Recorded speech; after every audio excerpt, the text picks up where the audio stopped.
Hello, നമുക്കിന്നൊരു beetroot തോരൻ ഉണ്ടാക്കിയാലോ? ഒരു ബീട്രൂട്ടും പകുതി സവോളയും തേങ്ങയും ജീരകവും വെളുത്തുള്ളിയും കറിവേപ്പിലയും, ഇത്രയാണ് ഇതിന്റെ ഇൻഗ്രീഡിയൻസ്. ആദ്യം കടുക് പൊട്ടിക്കുക, കറിവേപ്പില ഇടുക, സവോളയും ബീട്രൂട്ടും ചേർക്കുക. എന്നിട്ട് കുറച്ച് ഉപ്പും മഞ്ഞളും മുളക് പൊടി ആവശ്യത്തിനാണ്. ചിലവർ പച്ചമുളക് ഇടും, ഞാൻ ഇടത്തില്ല. മോള് കഴിക്കുന്നോണ്ടേ അവൾക്ക് ഇടയ്ക്ക് അത് കടിക്കാൻ കിട്ടുമ്പോൾ ഭയങ്കര ബുദ്ധിമുട്ട്. അപ്പം ഞാൻ എരിവിന് വേണ്ടി കുറച്ച് മുളക് പൊടിയാണ് ചേർക്കുന്നത്. മുളക് പൊടിയിട്ട് നല്ലപോലെ ഇളക്കി വേവിക്കണം.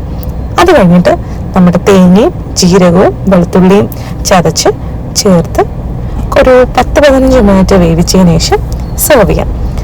ഇന്ന് എനിക്കിത് മാത്രമേ ഉള്ളൂ പ്രിപ്പറേഷൻ. കാരണം ഇന്ന് ലഞ്ച് എൻ്റെ വീട്ടിലാണ്. ഞാനും ഹസ്ബൻഡും ഇന്ന് ബാങ്കിൽ പോകുന്നുണ്ട്. അപ്പം മോളെ അമ്മയുടെ അടുത്താക്കിയിട്ട് വേണം പോവാൻ. അപ്പം ഞാൻ അമ്മയോട് പറഞ്ഞു, അമ്മ ഒരു കറി ഞാൻ ഇന്ന് കോൺട്രിബ്യൂട്ട് ചെയ്യാം. അങ്ങനെ ഒരു ബീട്രൂട്ട് തോരൻ അമ്മയ്ക്ക് കൊണ്ട് ഏൽപ്പിച്ചിട്ട് മോളെ ഏൽപ്പിച്ചിട്ട് വേണം നമുക്ക് ബാങ്കിലോട്ട് പോവാൻ. ഇന്ന് വീട്ടിൽ പണിയുണ്ട്. ഗാർഡന്റെ സൈഡിലെ ചുമരൊക്കെ ഒന്ന് തേക്കണം. അങ്ങനെ 2 ചേട്ടന്മാർ വന്ന് നിൽപ്പുണ്ട്.